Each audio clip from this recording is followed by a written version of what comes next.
Tu la regardes et elle t'ignore. Pas un regard, pas une réponse, parfois même un silence glacial qui te donne l'impression d'être invisible. Et là, deux choix s'offrent à toi. Le premier, c'est celui que la majorité prend sans réfléchir. Courir après elle, insister, envoyer encore un message, essayer de la convaincre. Le second, beaucoup plus rare, beaucoup plus puissant, c'est de t'arrêter. Parce que la vérité est brutale, mais libératrice. Plus tu poursuis quelqu'un qui t'ignore, plus tu renforces son indifférence, et plus tu te perds toi-même dans le processus. Les stoïciens l'avaient compris bien avant nous. Ils disaient que l'homme libre est celui qui ne dépend pas du regard des autres. Pas celui qui séduit tout le monde, mais celui qui n'a pas besoin d'être validé pour exister. Et c'est précisément là que tout commence. Imagine un instant. Deux hommes face à la même femme. Le premier s'agite, cherche son attention, ajuste chaque mot dans l'espoir de plaire. Le second, lui, reste stable. Il parle peu, agit avec calme et surtout, il ne change pas sa valeur en fonction de son regard. Devine lequel intrigue le plus. Ce n'est pas une question de beauté, ni de richesse, c'est une question de position intérieure. Épictète enseignait une idée simple mais radicale. Ce qui ne dépend pas de toi ne doit pas troubler ton esprit. Et l'attention d'une femme ne dépend pas de toi. Tu peux être intéressant, charismatique, présent, mais tu ne peux pas contrôler ce qu'elle ressent. Et dès que tu essaies, tu perds. C'est là que naît la première tactique, la plus difficile pour l'ego, mais la plus puissante dans la réalité. Tu dois cesser de chercher à être choisi et commencer à devenir celui qui choisit. Quand une femme t'ignore, ton réflexe naturel est de te demander « Qu'est-ce que j'ai fait de mal ?» Mais la vraie question est tout autre. Est-ce que cette situation mérite mon énergie?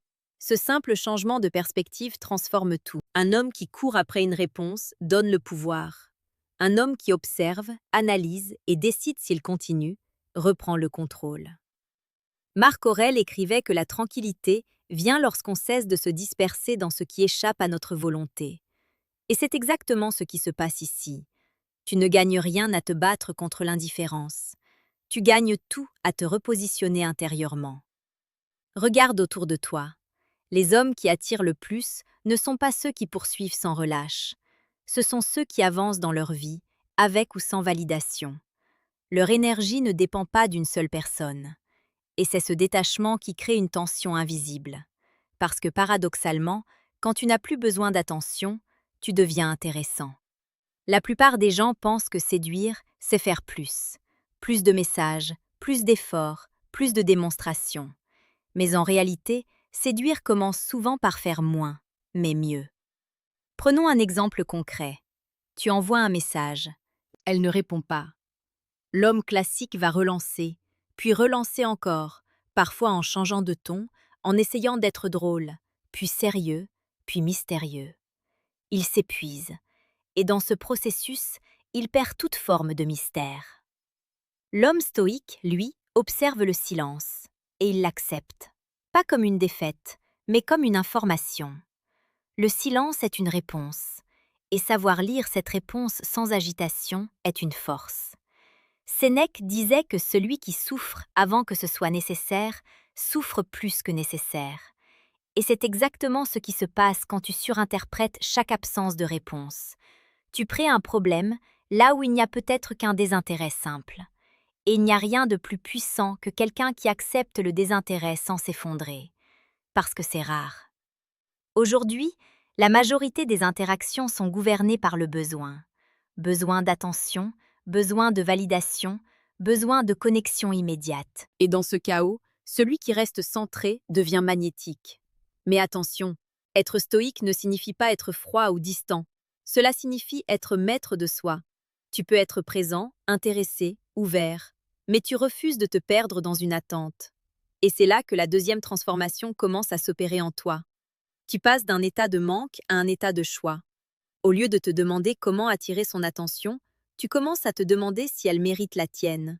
Et ce simple basculement change ton comportement sans que tu aies besoin de jouer un rôle.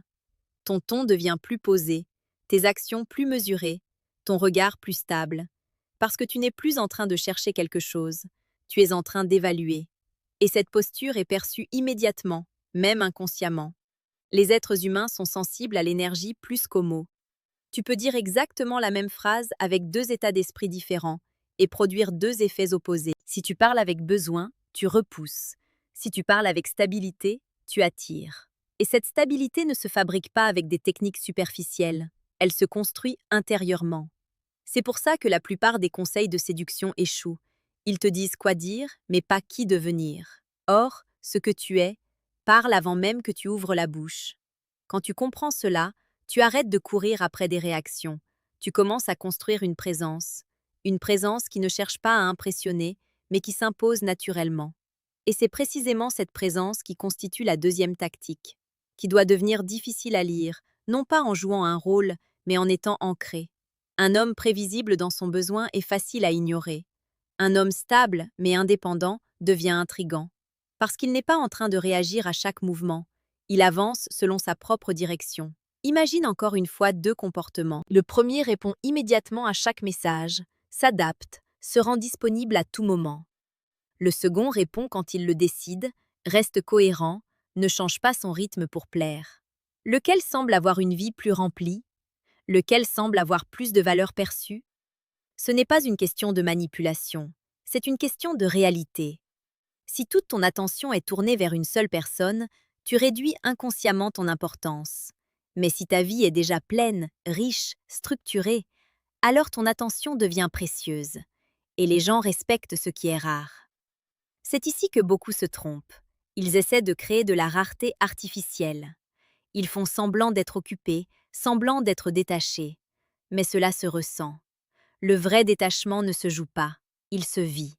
C'est quand tu as réellement des priorités, des objectifs, une direction claire, que ton comportement devient naturellement différent.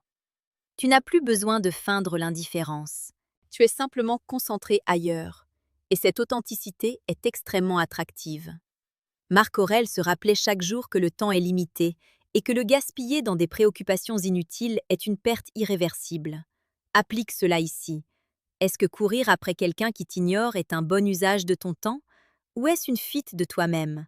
Parce qu'au fond, ce qui fait le plus mal dans l'indifférence, ce n'est pas l'autre, c'est ce qu'elle réveille en toi. Le doute, l'insécurité, le besoin d'être reconnu. Et au lieu de traiter ces émotions, beaucoup préfèrent courir après une validation extérieure. Mais le stoïcisme t'invite à faire l'inverse. Regarder en toi. Comprendre que ta valeur ne fluctue pas en fonction du regard d'une personne. Et à partir de là, tout change. Tu ne cherches plus à combler un vide. Tu agis à partir d'un plein. Et c'est exactement ce qui rend la suite encore plus puissante. Parce que lorsque tu n'as plus besoin de convaincre, tu peux commencer à influencer sans effort. Ce qui est fascinant, c'est que le moment où tu arrêtes de poursuivre est souvent le moment où tout commence réellement. Pas toujours avec elle. Et c'est là que tu dois être lucide. Mais toujours avec toi. Parce que la troisième tactique ne consiste pas à faire quelque chose de plus, mais à retirer quelque chose qui te rend faible sans même que tu t'en rendes compte. Tu dois retirer l'excès de disponibilité. Pas en disparaissant brutalement, pas en jouant à un jeu de manipulation, mais en rééquilibrant ton énergie. Car lorsqu'une femme sent que tu es toujours là, toujours prêt, toujours accessible, elle n'a aucune raison de s'investir. Ce n'est pas cruel, c'est humain. Nous valorisons ce qui demande un effort. Ce qui est acquis sans résistance devient rapidement invisible. Épictète parlait de la discipline du désir. Il disait que vouloir ce qui ne dépend pas de nous rend esclaves. Et être constamment disponible pour quelqu'un qui ne te choisit pas, c'est exactement cela. Tu te rends accessible à quelqu'un qui ne s'est même pas rendu disponible pour toi. Et sans t'en rendre compte, tu crées un déséquilibre. L'attirance, elle, ne naît jamais dans le déséquilibre. Elle naît dans la tension. Pas une tension forcée, mais une tension naturelle, créée par deux personnes qui ont chacune leur propre centre de gravité. Quand tu réduis ta disponibilité, tu recrées cet espace. Tu redeviens quelqu'un qui a une vie, des priorités, des limites. Et ces limites sont essentielles. Parce qu'un homme sans limite est un homme qu'on teste. Un homme avec des limites est un homme qu'on respecte. Sénèque rappelait que celui qui ne sait pas dire non finit par perdre le contrôle de sa propre vie. Et dans les relations, c'est encore plus visible. Dire non, ce n'est pas rejeter, c'est se respecter. Et ce respect se ressent immédiatement. Prenons une situation simple. Elle répond après des heures, voire des jours. Avant, tu répondais instantanément, heureux d'avoir enfin un signe. Maintenant, tu observes, tu continues ta journée. Tu réponds quand cela s'aligne avec ton rythme. Pas pour créer un effet, mais parce que tu n'es plus suspendu à son comportement. Et ce changement, même subtil, modifie toute la dynamique. Tu passes de quelqu'un qui attend à quelqu'un qui vit, et c'est cette différence qui attire. Parce que personne n'est attiré par quelqu'un qui attend. On est attiré par quelqu'un qui avance. Et c'est là que la quatrième tactique entre en jeu. Tu dois maîtriser le silence. Pas le silence gêné, pas le silence passif, le silence maîtrisé. Celui qui ne cherche pas à remplir chaque vide, celui qui laisse de l'espace. Aujourd'hui, la majorité des interactions sont saturées de mots inutiles. On parle pour éviter le malaise, on écrit pour combler l'absence, on explique trop, on justifie tout. Mais le silence, lui, crée de la présence. Un homme qui parle peu mais juste marque plus qu'un homme qui parle beaucoup pour exister. Marc Aurèle écrivait que la parole doit être nécessaire et mesurée, et c'est exactement ce que tu dois incarner. Quand tu échanges avec elle, ne cherche pas à impressionner, ne cherche pas à meubler, dis ce qui a du sens, puis laisse respirer. Ce silence peut être inconfortable au début, parce que ton esprit va te pousser à combler. Il va te dire que tu dois faire plus, dire plus, être plus. Mais si tu résistes, tu vas découvrir quelque chose de puissant. Le silence attire l'attention. Il crée une forme de mystère. Et surtout, il montre que tu es à l'aise avec toi-même. Parce que quelqu'un qui ne supporte pas le silence révèle une dépendance. Quelqu'un qui l'habite montre une maîtrise. Imagine une conversation. Tu dis quelque chose de simple, puis tu t'arrêtes. Tu ne te précipites pas pour ajouter une blague, une explication, une relance. Tu laisses le moment exister. Et dans cet espace, elle commence à s'investir. Ou pas. Et c'est là que réside toute la force du stoïcisme. Tu fais ta part, tu es présent, authentique, stable. Mais tu acceptes que l'autre fasse ou ne fasse pas la sienne, sans forcer, sans supplier, sans te trahir. Parce qu'au final, séduire quelqu'un qui t'ignore ne consiste pas à changer son comportement. Cela consiste à transformer le tien. Et si ce changement ne l'attire pas, alors tu viens de gagner quelque chose de bien plus précieux, ta liberté. Beaucoup d'hommes passent des mois, parfois des années, à essayer de convaincre quelqu'un qui ne les voit pas. Ils s'épuisent, perdent confiance, se remettent en question inutilement. Alors qu'en réalité, la réponse était déjà là. L'indifférence est une information. Et savoir quoi faire de cette information, c'est ce qui te distingue. Tu peux choisir de la combattre ou de l'accepter et de te repositionner. Et c'est ce repositionnement qui crée la cinquième tactique, la plus subtile, mais aussi la plus décisive. Tu dois devenir émotionnellement indépendant. Cela ne veut pas dire que tu ne ressens rien. Cela veut dire que tes émotions ne dictent plus tes actions. Parce que tant que tu réagis à chaque signe, à chaque absence, à chaque variation, tu es prévisible. Et la prévisibilité tue l'attraction. Mais quand tu restes stable, peu importe les circonstances, tu deviens imprévisible dans le bon sens. Elle ne sait pas exactement comment tu vas réagir, parce que tu ne réagis pas, tu choisis. Et ce choix crée une forme de respect immédiat. Épictète disait que ce n'est pas ce qui nous arrive qui nous trouble, mais la manière dont nous l'interprétons. Si tu interprètes son silence comme un rejet personnel, tu souffres. Si tu l'interprètes comme une simple donnée, tu restes libre. Et cette liberté change tout. Parce qu'elle te permet de continuer à avancer, sans t'accrocher, sans t'enfermer dans une seule possibilité. Tu redeviens ouvert. Ouvert à d'autres rencontres, ouvert à d'autres expériences, ouvert à une vie qui ne dépend pas d'une seule personne. Et paradoxalement, c'est souvent à ce moment-là que les choses bougent. Pas parce que tu as fait quelque chose de spécifique, mais parce que tu as cessé d'être dans le besoin. Et le besoin est ce qui repousse le plus.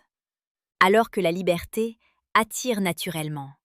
Tu n'as pas besoin de convaincre quelqu'un de te voir. Tu dois simplement être quelqu'un qui vaut la peine d'être vu. Et cela ne se construit pas en courant après les autres. Cela se construit en marchant droit. Et à ce stade, quelque chose en toi a déjà changé. Tu ne regardes plus son silence comme une menace. Tu ne ressens plus ce besoin urgent de combler le vide. Tu n'es plus ce spectateur inquiet, suspendu à une réaction extérieure. Tu es devenu acteur de ton propre centre. Et c'est précisément ici que la transformation devient visible. Parce que les tactiques dont tu viens de prendre conscience ne sont pas des techniques à appliquer comme un script. Ce sont des conséquences naturelles d'un état intérieur plus solide. Un homme qui ne poursuit plus, qui ne quémande pas, qui ne se plie pas pour exister, devient rare. Et dans un monde où tout le monde cherche à capter l'attention, celui qui ne la mendie pas la capte sans effort. Mais il y a une vérité que tu dois accepter sans te mentir. Toutes les femmes que tu cesses de poursuivre ne vont pas soudainement se retourner vers toi. Et c'est exactement ce qui rend cette approche puissante, parce que ton objectif n'est plus de la convaincre, elle. Ton objectif est de ne plus jamais te trahir, toi. Marc Aurèle écrivait que la dignité d'un homme réside dans sa capacité à rester fidèle à sa propre nature, peu importe ce que les autres font ou ne font pas. Et c'est exactement ce que tu es en train de construire. Une cohérence, une stabilité, une identité qui ne dépend pas d'un regard extérieur. Et cette base-là change tout dans ta manière d'interagir. Tu ne cherches plus à séduire en faisant des efforts visibles. Tu séduis par ta manière d'être. Tu es présent, mais jamais en demande. Tu es ouvert, mais jamais dépendant. Tu es intéressé, mais jamais accroché. Et cette nuance est subtile, mais elle fait toute la différence. Parce qu'elle crée une tension naturelle, une forme de curiosité. Une femme qui t'ignore aujourd'hui peut commencer à se poser des questions demain. Non pas parce que tu as essayé plus fort, mais parce que tu as cessé d'essayer de la convaincre. Et dans cet espace, son attention peut émerger, ou pas. Et tu dois être prêt à accepter les deux. Parce que ta force ne réside pas dans le résultat, elle réside dans ton alignement. Sénèque disait que le plus grand pouvoir est de se suffire à soi-même. Et c'est exactement ce que tu développes ici. Tu n'as plus besoin qu'elle te choisisse pour te sentir valable.